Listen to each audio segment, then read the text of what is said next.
by Abubakar Osman. Just returned from a visit to Kuje Correctional Center, and I am really ashamed at what I saw and what I heard. To think that this is a medium facility located in the FCT, one can only imagine what correctional facilities in other parts of the country looks like. To start with, the facility is located within a residential neighborhood without any buffer between the facility and residences. Any serious person can easily habitat around the residential area to monitor happenings, because apart from the proximity, the perimeter fence is so short that you can easily see what is happening from the outside. To make matters worse, even the fence was constructed with your normal 6 inches or 9 inches blocks, and in some places, you will see tiny iron rods forming parts of the fence. So you can either bend down without being seen to destroy the iron rods or simply just jump over the fence. I have not gone to any prison elsewhere, but what I have seen in movies are very thick and high perimeter fences that once you are inside, you hardly know what is happening outside and vice versa. Let me write briefly on what was said about the attack before I proceed to what I saw.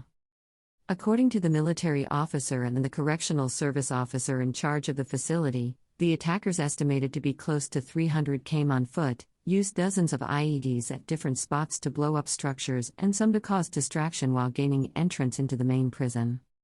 Mind you, they didn't need to blow up any of the perimeter fence or anything close to it. Gaining entrance was very easy. The military officer said they operated for close 30 minutes even though they were engaged by the soldiers, about 31 of them, before reinforcement came, but that the number of IEDs they deployed made it difficult to get at them. However, he said they were able to kill 4 of the attackers in the operation that lasted for nearly 1 hour, not 2 to 3 hours, as widely reported, before they made away with their freed members. If not for the return of fire, the attack would have been worse, the military officer said. Back to what I saw, I noticed that there are 2 observation towers inside the facility. In my honest opinion, those towers are not only wrongly positioned, trees and shrubs surrounding the perimeter fence would make it difficult for personnel manning the towers to see whoever is intruding, let alone engage them in any serious battle. Those towers should have been located very close to the perimeter fence and the trees removed so the distance of sight can be far. I also think 2 observation towers are not enough.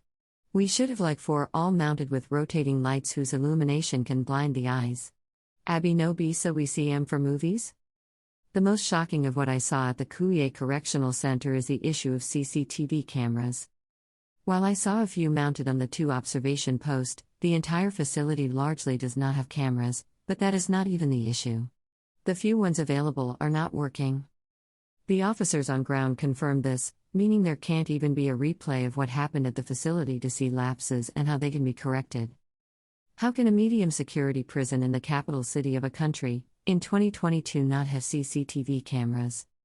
How are you supposed to monitor movements within and outside the prison facility? No wonder, nearly 300 insurgents came into the facility on foot, entered the premises and gained entrance into the cells. It is a shame, really. But if the CCTV issue was not shocking enough, the walls of the prison itself is something else. For a prison, you would expect very thick wall, perhaps in layers so that breaking through would be very difficult. We were told that the walls were blown off with dynamite. Seeing the quality of the blocks, you only need very big hammer to be able to pass through, except that dynamite would make it faster. So the bad guys easily broke in, meandered their way into the various cells and made away with their guys in there. And how about the prison cells themselves? I am not sure what I saw can classify that place as correction centers. They are dirty and smelly. You can only go there and return hardened instead of being corrected. But I am not really surprised. When the government chose to do a change of name from prisons to correction centers, I knew it was just our normal surface dressings. It really goes to tell you how much we pay lip service to things in Nigeria, and it applies to everything about us. We are not serious, and by we, I mean all of us, because we all have something to do with it one way or the other. In summary, I cannot honestly call what I saw at Kuje a prison or a correctional facility, especially if I am to go by what I have seen of other places in movies. At Views Exclusive Rights, Abubakar Sadiq Usman, Special Assistant on New Media to Senate President, Nigeria National Assembly, July 8, 2022.